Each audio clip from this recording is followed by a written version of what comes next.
أعوذ بالله من الشيطان الرجيم بسم الله الرحمن الرحيم رب اشرح لي صدري ويسر لي أمري واحلل عقدة من لساني يفقهوا قولي تمام واجب الاحترام السلام علیکم ورحمۃ اللہ۔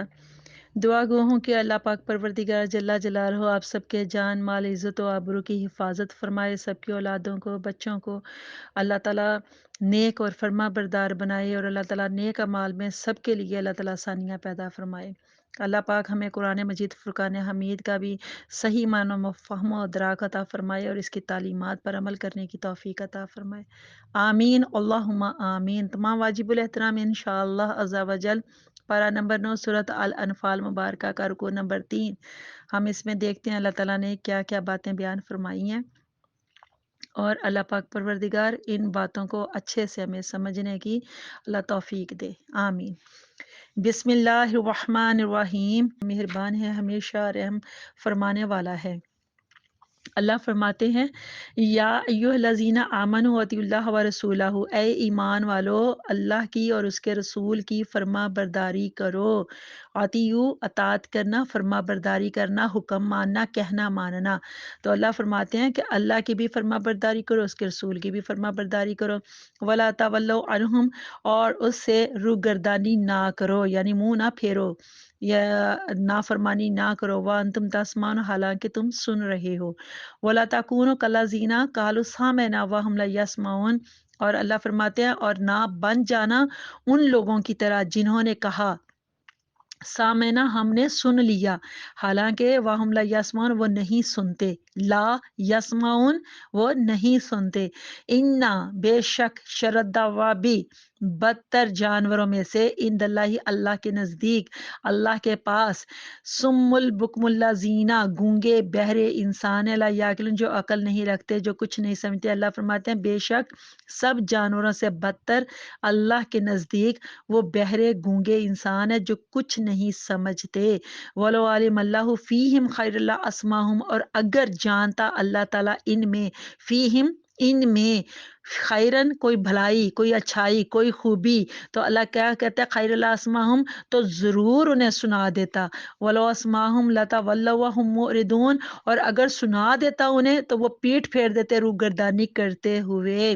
یا ایھا الذین آمنو، اللہ فرماتے ہیں اے ایمان والو، مخاطب کر کے ایمان والوں سے صرف اللہ تعالیٰ بات کر رہا ہے۔ اللہ تعالیٰ فرماتا ہے یا ایھا الذین آمنوا استجیبوا للہ وللرسول، اے ایمان والو اللہ اور اس کے رسول کی پکار پر لبیک کہو، لبیک ہو جب وہ کیا کرے، اذا دعاکم، اذا جب دعاکم وہ تمہیں بلائے، وہ تمہیں اپنی طرف جب وہ تمہیں بلائیں تو اس وقت کیا کرو، فوراً حاضر ہو جاؤ ان کی بات کے اوپر، ان کی آواز کے اوپر لبیک بولو۔ لیما یحییکم، اس امر کی طرف، یحییکم جو تمہیں زندہ کرتا ہے، وعلموا اور خوب جان لو، ان اللہ یحول، بے شک اللہ، یقیناً اللہ جو اللہ کا حکم ہے وہ یحول حائل ہو جاتا ہے، بین المرء و قلبہ، انسان اور اس کے دل کے ارادوں کے درمیان۔ جو اللہ کا حکم ہے وہ انسان اور اس کے قلب، کہتے ہیں دل کو، یعنی کہ اس کے جو دل کے جو ارادے ہیں ان کے درمیان اللہ کا حکم حائل ہو جاتا ہے۔ وَأَنَّهُ إِلَيْهِ تُحْشَرُونَ، اور بے شک اسی کی طرف تم اٹھائے جاؤ گے۔ وَاتَّقُوا فِتْنَةً لَا تُصِيبَنَّ الَّذِينَ ظَلَمُوا مِنكُمْ خَاصَّةً، اللہ کہتے ہیں اور ڈرتے رہو اس فتنے سے۔ فتنہ آزمائش کو بھی کہتے ہیں، فتنہ فساد کو بھی کہتے ہیں، اور اللہ فرماتے ہیں اور ڈرتے رہو اس فتنے سے جو اگر مطلب برپا ہو گیا تو لا تصیبن الذین ظلموا منکم خاصۃ، نہ پہنچے گا صرف انہی کو جنہوں نے ظلم کیا تم میں سے۔ وَاعْلَمُوا أَنَّ اللَّهَ، اور بے خوب جان لو، تم جان لو کہ ان اللہ، بے شک اللہ شدید العقاب، سخت عذاب دینے والا ہے۔ شدید مطلب بہت سخت، سخت عذاب دینے والا ہے۔ وَاذْكُرُوا، اور یاد کرو، اذ انتم قلیل مستضعفون، جب تم تھوڑے تھے، اذ جب، انتم تم سب کے سب، قلیل قلیل تھوڑے تھے، جب یاد کرو جب تم تھوڑے تھے، اور مستضعفون تم ضعیف یعنی کمزور اور بے بس سمجھے جاتے تھے، فی الارض زمین، ارض زمین کو کہتے ہیں، ملک کو کہتے ہیں اس علاقے کو جہاں پر انسان رہائش رکھتا ہے۔ تو اللہ فرماتے ہیں کہ یاد کرو اس وقت کو جب تم تھوڑے تھے تعداد میں، مطلب اور کمزور اور بے بس سمجھے جاتے تھے اپنے ملک میں، اور ہر وقت تخافون تم ڈرتے رہتے تھے، ان یتخطفاکم الناس، تو اللہ تعالیٰ نے یعنی کہ تم ڈرتے کس بات سے کہ تمہیں لوگ اچک کرنا لے جائیں. فآواکم، تو اللہ تعالیٰ نے کیا کیا؟ آوا، جائے پناہ. اللہ تعالیٰ نے تمہیں پناہ دی. اللہ تعالیٰ نے تمہیں فآواکم، تم کو اللہ تعالیٰ نے تمہیں پناہ دی. وایداکم بنصرہ، اور اپنی نصرت سے، اپنی مدد سے تمہیں طاقت بخشی. ورزقکم من الطیبات، اور اللہ تعالیٰ نے تمہیں پاکیزہ چیزیں عطا کی. لعلکم تشکرون، تاکہ تم شکر گزار ہو جاؤ. یا ایھا الذین آمنو، اے ایمان والو، لا تخونو، نہ خیانت کرو. کس کے ساتھ خیانت نہ کرو؟ لا تخون اللہ و رسول، اللہ اور رسول سے، اللہ اور رسول سے خیانت نہ کرو. وتخونوا اماناتکم، اور نہ خیانت کرو اپنی امانتوں میں. وانتم تعلمون، اس حال میں کہ تم جانتے ہو. وعلموا، اور خوب جان لو تم، انما اموالکم و اولادکم فتنۃ، کہ تمہارے مال اور تمہاری اولاد یہ سب فتنہ ہے. فتنہ آزمائش، کہ تمہارے مال اور تمہاری اولاد یہ سب آزمائش ہے. وان اللہ عندہ اجر عظیم، اور بے شک اللہ عندہ، اسی کے پاس، اجر عظیم، اجر عظیم ہے، یعنی بہت بڑا جو اجر ہے. اجر بدلے کو، صلے کو مطلب کہتے ہیں. تو جو سب سے بڑا جو بدلہ ہے یا اجر ہے وہ اللہ ہی کے پاس ہے. بے شک، صدق اللہ العظیم. پارہ نمبر 9 سورۃ الانفال مبارکہ کا رکوع نمبر 3، اس کی آیت نمبر 20. اس میں اللہ تعالیٰ نے فرمایا کہ اللہ اور اس کے رسول صلی اللہ علیہ وآلہ وسلم کی اطاعت کرو. تمام واجب الاحترام اللہ کی اطاعت اور اس کے رسول کی اطاعت کرنا اسلامی عقائد کی بنیاد ہے، اور اس اطاعت کے بغیر نہ اسلامی عقائد کا پتہ چل سکتا ہے اور نہ شریعت کا. اس بات کا ذکر اللہ تعالیٰ نے قرآن میں جا بجا فرمایا. اب قرآنی آیت سننے کے باوجود بھی انسان اللہ اور اس کے رسول کی اطاعت میں کوتاہی برتے تو یہ بہت ہی تعجب کی بات ہے کہ جو رسول کی اطاعت کے جو منکر ہیں، کون سے لوگ، جو لوگ تعلیمات قرآنیہ کے علمبردار ہونے کا دعویٰ تو کرتے ہیں، لیکن جب رسول صلی اللہ علیہ وسلم کی اطاعت کی، ان کی فرما برداری کی بات آتی ہے تو وہاں پر وہ انکار کر دیتے ہیں. انہیں اتنا بھی پتہ نہیں چلتا کہ اللہ کے رسول کی اطاعت یا فرما برداری یہ قرآن ہی کا حکم ہے، یہ اللہ ہی کا حکم ہے، جو ایک بار نہیں بلکہ سینکڑوں بار قرآن کے اندر ہی دیا گیا ہے. آیت نمبر 21 میں اہل ایمان کو یہودیوں اور منافقوں کے طریقہ کار کو اپنانے سے روکا جا رہا ہے.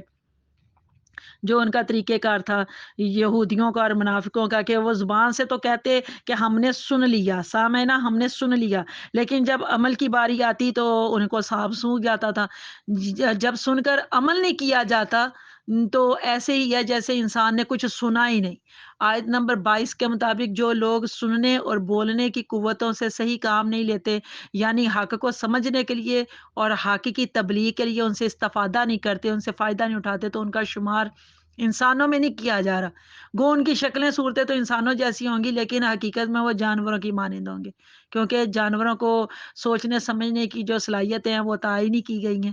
اس آیت سے یہ بھی ہمیں پتہ چلتا ہے کہ قوت سماعت ہو یا قوت گویائی، یعنی سننے کی طاقت یا بولنے کی جو طاقت، یہ خدا داد صلاحیتوں سے یہ جو اللہ تعالیٰ نے ہمیں عطا کی ہوئی ہیں نا، اس اشرف المخلوقات، اس انسان کو، تو ان صلاحیتوں سے پوری طرح فائدہ اٹھا کر ہی ہم عظمت انسانی کی بلندیوں پر فائز ہو سکتے ہیں، ورنہ ہماری حالت تو مویشیوں سے، جانوروں سے بھی بدتر ہے. آیت نمبر 23 میں اللہ تعالیٰ فرما رہا ہے کہ اگر ان میں حق کو قبول کرنے کی استعداد ہوتی، طاقت ہوتی، تو انہیں کلام الہی کو سمجھنے اور قبول کرنے کی توفیق دی جاتی. اور ایسے لوگ اپنی سرکشی میں، اللہ فرماتے ہیں یہ اتنا بڑھ گئے ہیں، اتنی ہٹ درمیوں میں آگے نکل گئے ہیں کہ اگر وہ قرآن کی آیات کو سن بھی لیں اور سمجھ بھی لیں تو تب بھی وہ ان کو قبول نہیں کریں گے. تمام واجب الاحترام مفسرین کے مطابق اس آیت کا جو شان نزول ہے نا، وہ یہ کہ اہل مکہ حضور صلی اللہ علیہ وسلم سے فرمائش کیا کرتے تھے کہ آپ ہمارے جد امجد قصہ، یہ نام ہے قصہ، کو اس کو زندہ کریں. اگر اس نے آپ کی نبوت کی شہادت دی تو ہم بھی آپ پر ایمان لے آئیں گے. اللہ تعالیٰ فرماتے ہیں کہ اگر ان کے ایمان لانے کی توقع ہوتی تو قصہ کو زندہ کرنا کچھ بھی دشوار نہ تھا، مشکل نہ تھا، لیکن ان کی اسلام دشمنی اس حد تک پہنچ چکی تھی کہ اگر قصہ کو زندہ کر بھی دیا جائے تو یعنی کہ زندہ بھی کر دیا جائے اور وہ حضور صلی اللہ علیہ وسلم کی نبوت کی تصدیق بھی کر دے زندہ آ کے، اور وہ اس کو اپنی آنکھوں سے بھی یہ کافر لوگ دیکھ لیں تو، اور اس کی شہادت کو اپنے کانوں سے بھی سن لیں، تو پھر بھی یہ پیٹھ پھیر دیں گے اور اپنے کفر اور شرک سے یہ چمٹے رہیں گے اور اس سے بالکل یہ پیچھے نہیں ہٹیں گے۔ آیت نمبر 24 میں اذا دعاکم، یہ جو فائل ہے، فائل کا یہ جو صیغہ دعا، اس میں حضور صلی اللہ علیہ وسلم کی جو ذات اقدس ہے اس کی طرف یہ سیدھا فائل کا صیغہ ہے۔ صاحب جو تفسیر مظہری وہ فرماتے ہیں کہ ہر بات میں سنت نبوی کی اطاعت سے دل زندہ ہوتا ہے اور اس کی نافرمانی سے دل مردہ ہو جاتا ہے۔ اللہ تعالیٰ ہمیں توفیق بخشے کہ ہم اس پر فتنہ دور میں اپنے چراغ ایمان کو روشن کر سکیں اور اطاعت حبیب خدا سے اپنے مردہ دلوں کو زندہ کر سکیں۔ آمین ثم آمین۔ امام بخاری رحمۃ اللہ علیہ نے اپنی صحیح میں روایت کیا ہے کہ حضرت ابی سعید بن المعلا فرماتے ہیں کہ میں نماز پڑھ رہا تھا۔ ابی سعید فرماتے ہیں کہ میں نماز پڑھ رہا تھا کہ رسول کریم صلی اللہ علیہ وسلم نے مجھے یاد فرمایا۔ ٹھیک ہے، نماز ختم کرنے کے بعد میں حاضر خدمت ہوا اور عرض کی کہ اے اللہ کے حبیب، جب آپ نے اس غلام کو یاد فرمایا میں نماز پڑھ رہا تھا، اب فارغ ہو کر بارگاہ میں حاضر ہو گیا ہوں، تو حضور صلی اللہ علیہ وسلم نے فرمایا اے ابا سعید، کیا تم نے اللہ تعالیٰ کا یہ حکم نہیں پڑھا استجیب للہ وللرسول اذا دعاکم لما یحییکم، کہ جس وقت تمہیں اللہ اور اس کا رسول بلائے فوراً حاضر ہو جاؤ۔ فقہائے کرام نے اس سے یہ مسئلہ اخذ کیا کہ اگر کوئی نماز بھی پڑھ رہا ہو اور حضور صلی اللہ علیہ وسلم اسے بلائے، یعنی یہ حضور صلی اللہ علیہ وسلم کے زمانہ مبارک کی بات ہے، اور حضور صلی اللہ علیہ وسلم اسے بلائے تو وہ حاضر خدمت ہو جائے، اور اس کے بعد پھر اسی جگہ سے آ کر اپنی نماز شروع کر دے، مسئلے پہ کھڑے ہو کر، اس کی نماز نہیں ٹوٹے گی، اس کی نماز اسی طرح سے قائم رہے گی۔ تمام عزیزان من، یہاں ایک نکتہ اور بھی غور طلب ہے۔ قاعدے کے مطابق یہاں تثنیہ کا صیغہ دعویٰ ہونا چاہیے تھا، کیونکہ ضمیر فاعل کا مرجع اللہ تعالیٰ اور اس کا رسول دونوں ہیں، اور دو کے لیے تثنیہ کا صیغہ ہوتا ہے، اور یہاں اس آیت میں واحد کا صیغہ دعا کا ذکر کر کے اس حقیقت کی طرف اشارہ کر دیا کہ اللہ تعالیٰ اور اس کے رسول کی دعوت الگ الگ دو دعوتیں نہیں ہیں بلکہ ایک ہی دعوت ہے، اس لیے یہاں تثنیہ کے صیغے کی ضرورت ہی نہیں ہے، واحد کا صیغہ ہی کافی ہے۔ آیت نمبر 25 میں اللہ تعالیٰ نے فرمایا وَاتَّقُوا فِتْنَةً، اور ڈرتے رہو اس فتنے سے۔ سوال پیدا ہوتا ہے کہ وہ فتنہ کون سا ہے؟ تو تمام واجب الاحترام غور فرمائیے، علماء کرام نے اس ضمن میں 3 امور کا ذکر خصوصیت کے ساتھ کیا ہے۔ پہلا امر نیکی کا حکم کرنا اور برائی سے منع کرنا ہے، یا منع کرنے سے رک جانا ہے۔ حضرت عبداللہ بن عمر رضی اللہ عنہ سے مروی ہے کہ رسول کریم صلی اللہ علیہ وسلم نے فرمایا اے لوگو، نیکی کا حکم کیا کرو اور برائی سے روکا کرو۔